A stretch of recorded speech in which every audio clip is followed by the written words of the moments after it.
My name is Isaac Tarver, and this is the testimony of how God saved my life.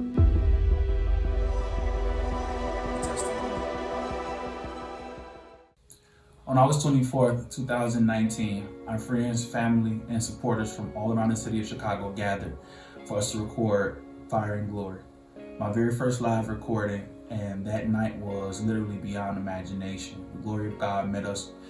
Miracles, demonstration of God's power, and some amazing music was released that night. And we were just honored to be able to share the vision that God had given us with people who love us, people who were there for us, and people who came with it that experienced it for the first time. So that next morning, I'm a worship leader. I lead worship, that's what I do. So that next morning, I went to my assignment at the church that I was ministering at, and the power of God met us there again. Demonstration of healing, just the presence of God poured out. And with all of that work done, after preparing for the live recording and then getting up that Sunday morning to lead worship, the plan was to take my wife to go to rest on that Monday morning, I think it was. So that would have been August 26th. We got on a plane that morning, headed to Orlando, Florida for some time of rest, relaxation, and that's literally the last thing that I remember. We land in Florida safely, and we get off of the plane on our way to baggage check. And so at the live recording, Isaac proposed to me again in front of all of our family and friends, and he upgraded my ring, and he went down on one knee, or at least that's what I thought he was doing. But I quickly realized that that was not the case at all. I initially thought that he was having some type of seizure, because when he went down, I kind of caught him and, was telling him, Isaac, stop playing. And that's when I realized that he was not at himself at all. And so he goes down to the airport, and I lower him to the ground and immediately call for help. It's then that 3 doctors and 4 nurses are at my side. So what we did not know was that there was a medical convention whose plane had been grounded it ended up being like a technical reason. Something was a pin or something. They had to do maintenance check on the cabin. And so their flight was delayed. And so I had assistants at my side. They go over the regular questions, but at this point, Isaac is in danger. Immediately, 2 women come to my side and ask me what my husband's name is. I tell them that his name is Isaac, and they start to pray. One of the doctors had a defibrillator in his carry-on bag. So they start to bring out all of these medical supplies that they had on them. And I'm like, what do we need a defibrillator for, a seizure for? And that's when they say it appears that he's in cardiac arrest. And do we have permission to perform life-saving techniques on him if necessary? So they rip his shirt off and they hook him up to the leads. And I'm praying. I feel like I'm in shock. One of the flight attendants handed me a blanket because I was shaking uncontrollably. But even in that chaotic time, I really felt the presence of God with me, and that I was able to not pass out myself, because that's really what I wanted to do. So the doctors work on him for a while. They do some chest compressions at the point that the defibrillator lets them know that his heart rate was decreasing and that there was no heartbeat detected. So this would be the first time that Isaac would code. And they worked on him for, it seems like under a minute, and they were able to get a heartbeat back. And that at that point is when the EMT had arrived. So we get in the ambulance, and they're still administering these life-saving techniques. They had to give him an epinephrine shot in his calf. I remember that because it was at that point that Isaac grabbed for me, because I'm sitting in the front of the ambulance with what I didn't know at that time was a trainee, and he did not know how to get to the hospital. So I had to pull up my GPS to direct us to the hospital while my husband is in the back receiving care to save his life. We finally arrive at Orlando Regional Medical Center. Isaac is taken away, and I'm put in a waiting room. My first call at the airport was my mom, who was watching our 3 children at the time. And my second call was to my twin sister. So with them praying, I called my friend Kim next, who had just moved to the Orlando area. Yeah. So Antoine McNutt and Kimberly McNutt have been friends of ours for quite a few years, very close to us in many transitions and in the preparation for this season that we were in. And literally, like the power of God, had them move from Chicago to Orlando and were literally stationed there the moment that all of this stuff started to happen. And in addition to them being there, two of our other friends, Apostle Lewis and Shanae Wembley, happened to be in Orlando for a conference that was taking place that he was there to be a part of. And with all of the things that were going on, they literally dropped their worlds, everything that they had going on, to come and rush to my wife's side to be there with her while we were going through this absolutely traumatic experience. So there's an hour wait before I'm able to see Isaac. And when I am allowed back, Kim had made it to the hospital. And so we go back. Isaac is shaking uncontrollably. And I asked, is he having seizures? They said, we have to check for seizures, but we don't believe that it is. It looked bad. There was no diagnosis. They had no idea what was going on with Isaac. And so they needed to do further tests. They checked his lungs. They checked everything. They had to do a full panel to check every system of his body to find out what had caused him to go into the cardiac arrest. And so I go into the waiting room. We're waiting maybe another hour. And the nurse comes in and she tells me, I want you to sit down. And I stood up and she said, we lost Isaac. And I said, and she said, and then we got him back after 4 minutes. So this would be the second time that Isaac's heart stopped. And at this time, he was gone for 4 minutes. And so they started to give me all of the things that happens to a person's body once there is no heartbeat for 4 minutes. So at this point, we're talking brain dead. At this point, we're talking vegetative state. At this point, we're talking, if he does survive this, that he would pretty much be a vegetable or have a very, very, very poor quality of life. When the test results came back, it was found that Isaac had pneumonia in both of his lungs, in addition to a pulmonary embolism, which is what caused the cardiac arrest. What was crazy about the pneumonia was that it was a different kind of pneumonia because it was bacterial and viral, which usually you have one or the other. And they had found that this strain of bacteria had been found only in Maryland. So probably maybe a month prior to all of this stuff, I was traveling with, so I traveled as a background singer for many years with gospel recording artist Todd Delaney. And we were literally in Baltimore, Maryland, probably about a month prior to this. Mm-hmm. So that would have probably been where that whole thing was picked up. But even that being said, Todd himself actually came down to the hospital to come and see about me, and he came and sat with Teresa as well for quite a while to just check in and make sure that I was good. And it was just, a testament of being connected to, good people who are loving, people who are actually caring, because some people don't, necessarily have those things, especially in working relationships like that. Mm-hmm. He really showed up, and then even beyond that, did a lot to, help to kind of take care of my family as things move forward. Mm-hmm. And so they're working to get the pneumonia cleared out of his lungs, and they're asking me, what kind of work does he do? I'm like, well, right before we came here, we had did a live recording. He had just recorded his first album, and they were like, how, the amount of fluid that he had in his lungs, he literally should have been drowning, like he was drowning in fluid. And so he should not have been able to perform at all, stand up, do anything. But they noticed that he had a high level of electrolytes in his system. I'll speak to the electrolyte. It's actually funny. That month, going into the live recording, I was praying, and God told me to go on a full, complete, total fast, complete liquid fast. So the last, 30 or so days, all I had was water and Gatorade. Yes. And so they told me that the Gatorade was what helped save his life, because it helped his heart to be able to sustain during the medical event, because his body was not working to digest food. His body was not working to get rid of waste in the way that it would have had he not had those high level of electrolytes and just really had flushed his system before.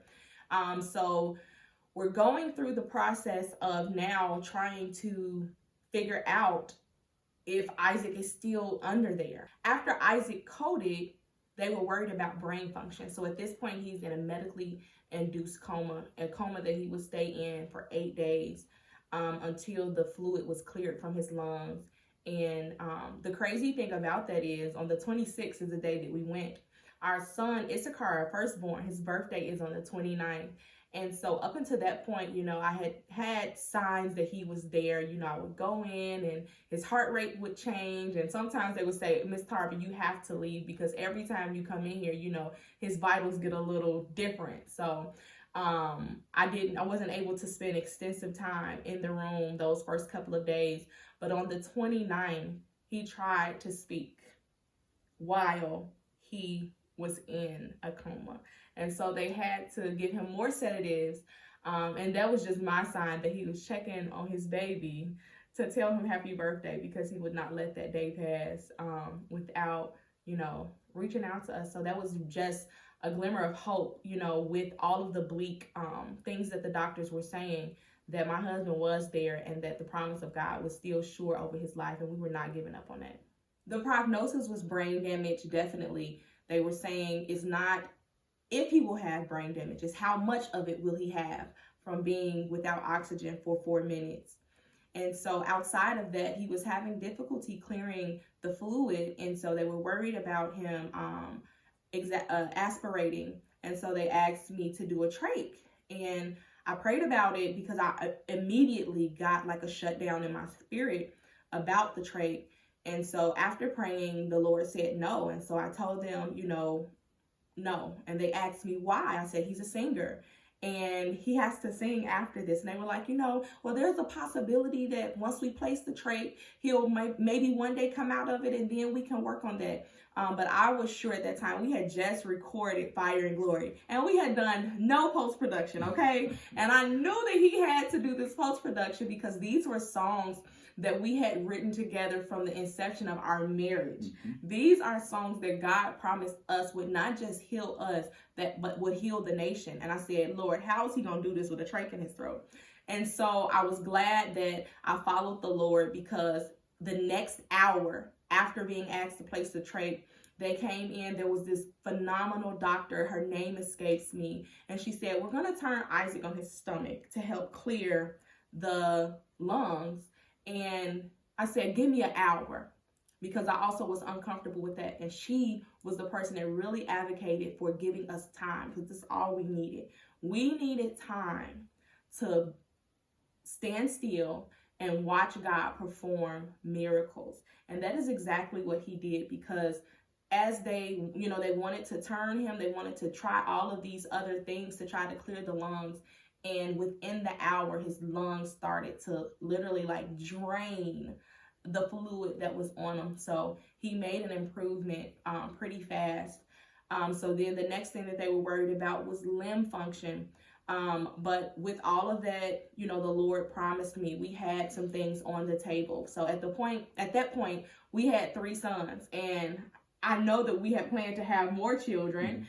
We were actually like, okay, this album is a baby. And so after the album, then we're going to have another baby, Right. And we had seen this child in our dreams. And I'm like, Lord, this baby that is supposed to come, this album that has to be finished, our life, like my husband, my husband was a promise from God. Mm-hmm. And so I held on to the things that God told me. And it was in standing in what God had said and not being convinced, because they were trying to convince me, just let us do what we need to do. He's young, he might pull through, but if he don't, we try. But I was not hearing that. I would not allow the doctors to speak any negative language. And it wasn't the doctors, y'all. We were blessed with some amazing doctors, but we did have to dismiss a few nurses, because I was very adamant about the language that I believe should be spoken over my husband. If we did not have the staff that was on the same page with what God was saying about Isaac, we did not allow those people to work with him. We did not allow those people to speak to him. We did not allow those people to have any decision making when it came to his care. And at the time, I think I didn't even have the mind to be worried about what people would think or what people would say. And a lot of times that's what we get caught up in. If I do what God tells me to do, how crazy am I going to look? How dumb am I going to, how irrational am I going to sound if I really do what God has told me? If I really stand on a promise that God gave me, how will I look to other people? Well, fortunate for me, I was so much in a state of shock that man's opinion didn't even matter. It was two voices going on in my head. It was fear and it was God. And I know what God's voice sounded like, so I followed that voice. Every time a decision needed to be made, I followed that voice and what I should be praying through. Kim was one of the people that was very instrumental in developing prayer strategies. And that's another thing. When Isaac went through this medical emergency, we did not do a clearing call. It was not all hands on deck. And I know that goes against a lot of people's belief system, but we needed people strategically praying for and speaking the same language that God was speaking concerning Isaac. And I truly believe that that was one of the game changers in these situations, because, I get asked a lot of times, like, how did you end up with this outcome? And it's really not me. It was really just being biblical and speaking life and not allowing people to speak death. But if people didn't have information, then they couldn't speak anything. Okay, so I want to speak that word to whoever is watching, that you cannot give everybody your information, because they might not even mean to speak ill, but they can cause ill with their ignorance and with things that they do not understand. A lot of times you have to go into that place where you hear the voice of the Lord and you follow the voice of the Lord in spite of everything. And so we were able to do that, and I felt like there was still more to be revealed, and the Lord did just that. So there's always the thought, like, okay, what's going on with you? What do you see when you are in a coma, comatose state, when you are, when you're cold and things of that nature? It was like, oh, did you have the Billy Graham experience? Did you see God? What did you see? I didn't see a thing. I did not see a thing. It was pretty, like, everything that's going on, all of these things that are being experienced by my wife and by our friends, I don't have any pain. I don't have any knowledge of what's going on. This literally felt like a night's dream to me. Now, there were some things that I was, I guess, spiritually kind of made privy to, because obviously while all of these things are going on, and this is the crazy stuff that's happening inside the hospital, there is a hurricane literally on the way directly to where we are. Yes. At the same time. So this hurricane is bearing down, high level wind hurricane is coming directly for Orlando, Florida. And I dreamt about the hurricane. So I knew about the hurricane before I came out of the coma. So I was like, I just kind of thought that was very, very interesting, that I was still kind of sensitive to some of the things that were going on. I also knew some of the people who came to the hospital. And I don't know if maybe it was my spirit man heard their voices when they came or whatever. So when I did come out of the coma, confirmed with my wife that many of the people who I kind of, saw in dreams or heard voices, that they actually did come to the hospital. But the power of God literally almost kept me incubated, if you will, to where, these things were happening and my body was going through these traumas. But my spirit man, my soul, I literally didn't experience much of the things that were going on at all. And so during this time, I'm living at the hospital. Although our friends are there, I did not want to leave the hospital. I was convinced, standing in faith, I am not leaving this hospital without my husband. And then the hospital was evacuated. So with tears in my eyes and devastation in my heart, I had to leave my husband, who had been by his side, from the beginning of it. And he was still in the coma, y'all. So he had not came out of the coma yet.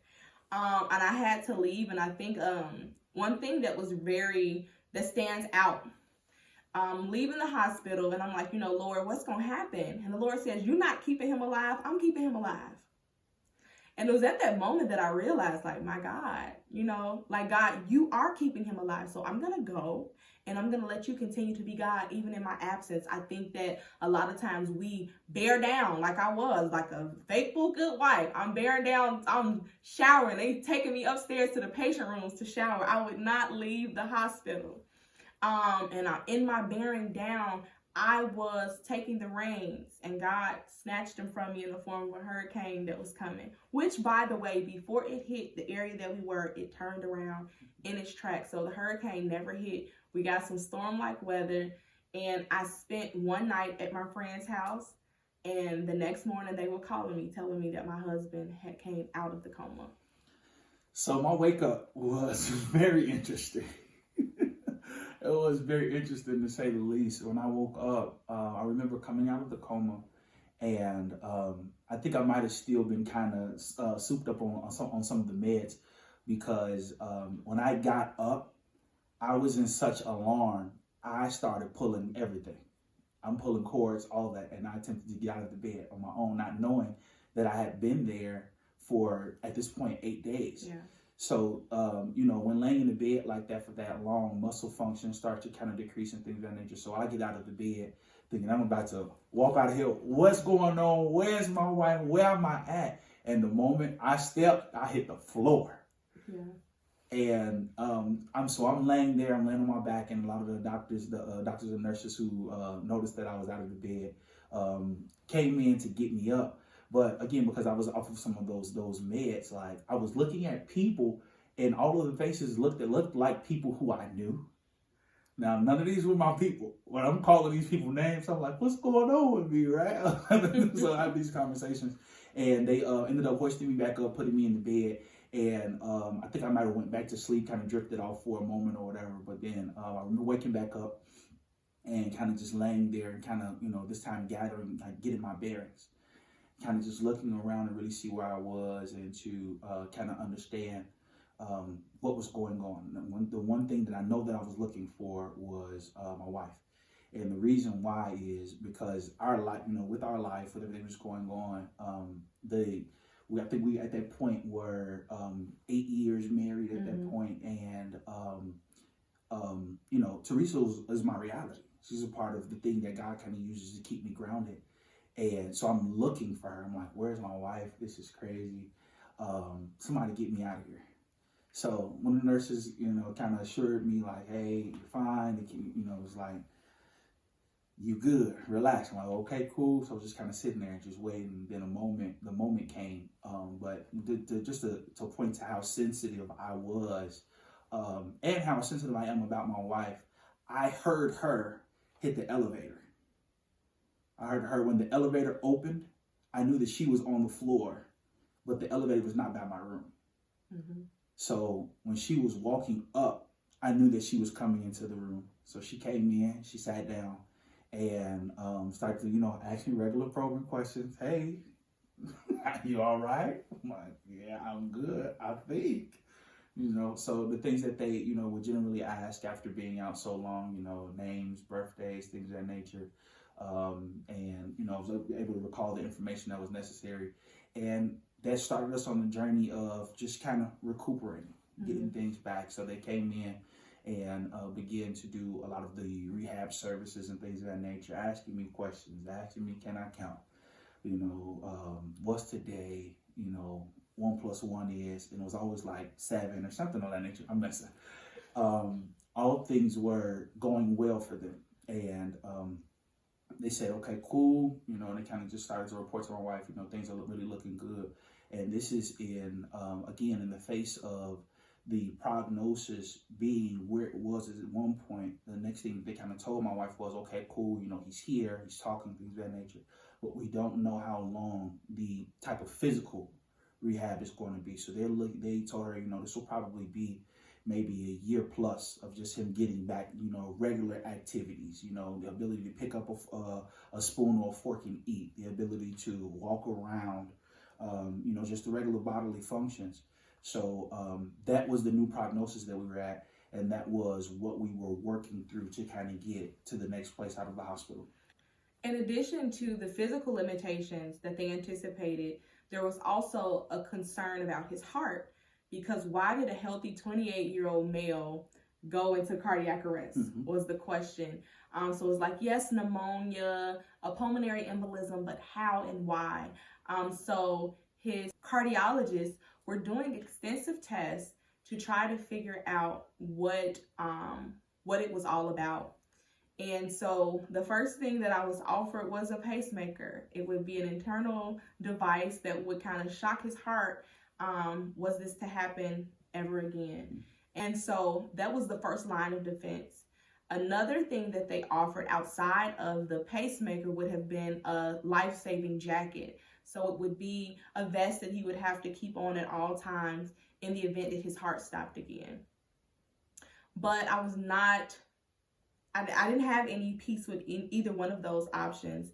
And so I had to make these decisions for Isaac because they were still concerned about his mental state. They were still concerned about his cognitive abilities to make these decisions for himself. He was on a high level of medicines to kind of keep him calm because his heart rate kept shooting through the roof. So they asked me, had he had high blood pressure? And I'm like, no, we've been married for 8 years. We go to the doctor regularly. No signs of high blood pressure from our general doctors. And so they ran tests and they discovered that Isaac did have high blood pressure. And in fact, that he had had it since he was a teenager. It had went undiagnosed. There's this silent high blood pressure that peaks at an older age. So he would have found out about it when it was at a chronic stage. So even then, God is answering our questions, answering our prayers about things that were concealed or hidden to be revealed. So the diagnosis and the discovery of high blood pressure was the first thing that was revealed. And so I was just so thankful for that's not something that he'll have to deal with later on in life because it was found because of this traumatic thing that happened. The whole time that Isaac was in a coma and on the ICU floor, I was playing his song, Thy Kingdom Come. It was his first single that he ever recorded. And I had the stems, the pre-production from the live recording. So I'm playing that in his room. And it was the nurses. They turned down the music that was at the nurses station because he was right outside their door. The station was right outside of his door. And so they listened to the music, and many nurses reported feeling peace. They reported feeling this presence that they had not felt before coming from Isaac's room. And so I just really believe that it was the soundtrack for his healing. It was the soundtrack for the rest that he needed, the promise that God had given to us about what he would do for us, right? Yeah. With Fire and Glory, we didn't even know when we were writing the Psalms, we're thinking, okay, Lord, I feel like I've been in this high place, this low place, the ebbs and flows of life, not knowing that in one of the darkest moments and one of the lowest moments that would be the soundtrack that would facilitate our own healing and then turn around and do it for people all over this world. So I think that it's important about the things that we are listening to when we are on our mountaintops and when we're in our valleys, the things that we are letting influence our souls, because it was that music, his own music, that allowed a space, that created an atmosphere for healing, for restoration, for rest, for life to come to Isaac.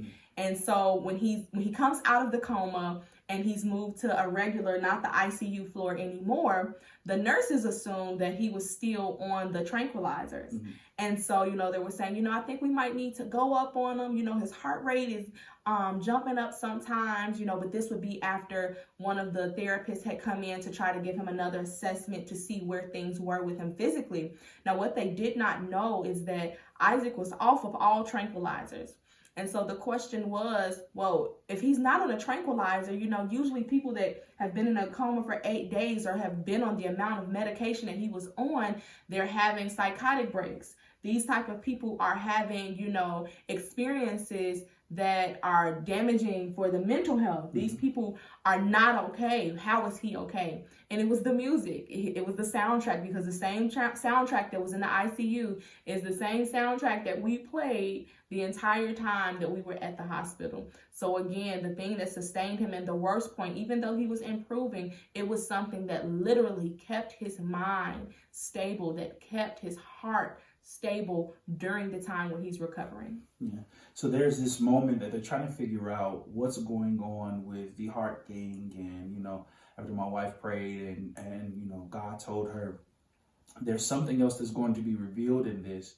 but not to go with the options that they had given with the pacemaker or with the vest.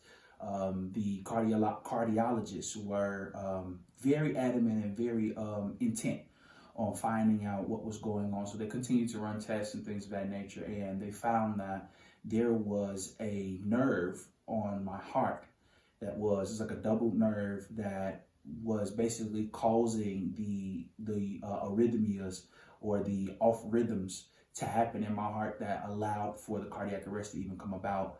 So the doctors found that after they saw that, they said, okay, cool, we can go in and do a procedure, simple procedure to go in and deal with it. So they did go through with the procedure. They ended up ablating the nerve, which is like a burn process. They burned the nerve off and sealed things up, and then basically took my heart through paces to see if it would go back into that cardiac arrest.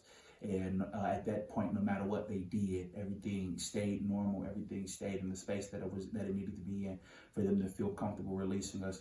So another 8 days went by of them just kind of watching us and, having me go through processes. Can you walk around the hospital hallways? And, okay, cool. We'll get up, we'll walk back and forth a couple steps here. And, for me, there were moments of it that were frustrating because it's like, for a fact that you can walk. Right? You know what it's like to have legs, right?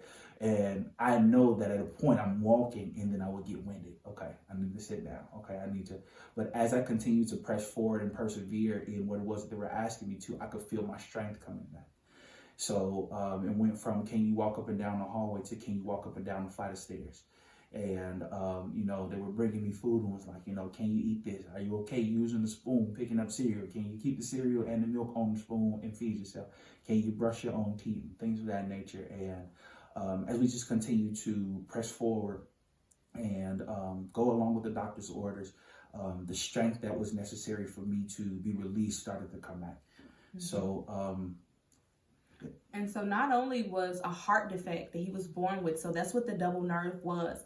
It was a heart defect that he had from birth, and he had been having small symptoms of it his entire childhood, and it went undetected. And so they said that usually this is something that kills a person in their sleep. This is what a lot of people die of in older age, because at this point he's 28, so a 28-year-old surviving this type of thing, but it usually wouldn't have surfaced until that you're 65 plus. So it was a blessing that we were able to find the birth defect and be able to deal with it, so that it's something that would not have been able to cut his life short. And the windedness, it was coming from scarring that was on the lungs from the pneumonia.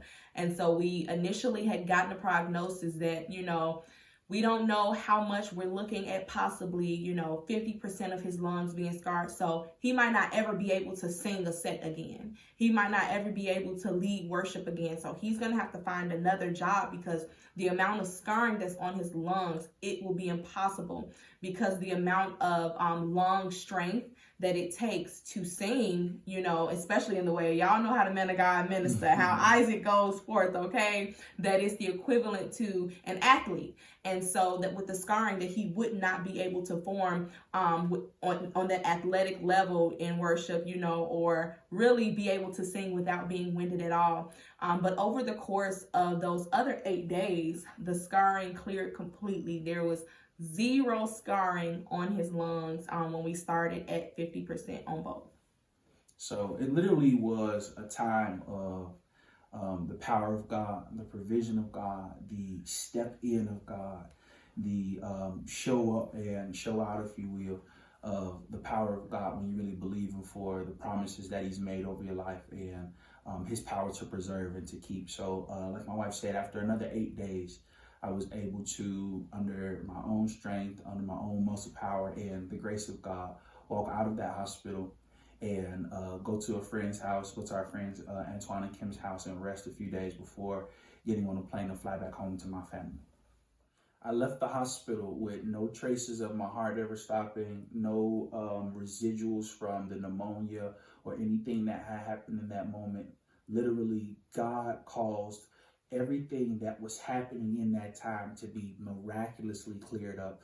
And I was able to leave that hospital, walked out of that hospital, and go forward in the things that God was calling me to. By the time we left that hospital, things that were concealed had been concealed his whole life were revealed by the power of God. God's promises were made manifest. We held the promises of not only Isaac waking up with nothing wrong, but him being able to go forward in his life. So the promises of God have been manifested even up into this very moment. This time, this moment in our life is truly like a testament to the glory of God, the power of God, and additionally supports having people in your world that God has ordained, stationed to make sure that when you are in low places, they can hold you up. They can champion the things that matter to you most. So like there were people who God had put in our life, some pretty recently and some pretty long term, that literally showed up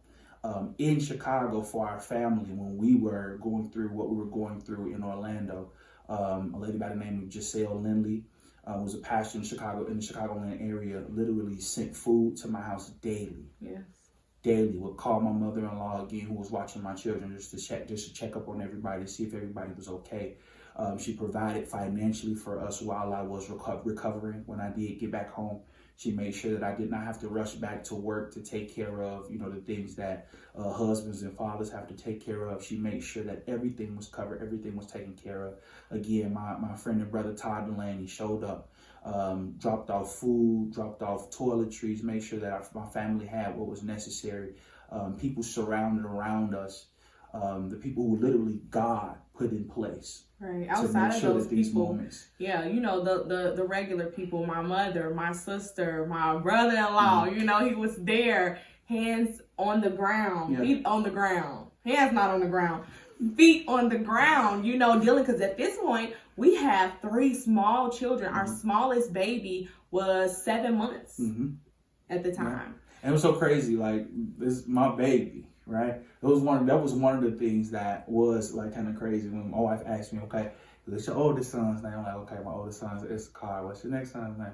Like, Uriah. It's like, "What's the next baby's name?" I was like, "Because we had just had him." It took a second. She was like, "His name is Levi." I know what his name is, right? But literally, again, God moved so powerfully for us in this moment and just showed Himself strong. Like literally showed Himself to be the promise keeper that He's always stated that He's been. And that brings us to where we are today. So on August the 26th, we will be releasing my second live recording entitled Isaac Tarver Live. This is a recording of power. This is a recording of glory, a recording of testimony that shows that the promises of God are available, that they're alive, that they're moving, that they are attainable for all who will tap in to what God is releasing, what God is declaring. I'm super excited for this music to get to your ears, to reach the globe, to reach the world. So get yourself ready.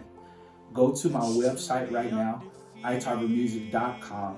Sign up for our mailing list. It will give you immediate notification as soon as the song is available. You can go to all of your streaming outlets and pre-save the album. You can go to my social media outlets, Tarver Music, on all social media, and subscribe, follow, share, like everything that's been out.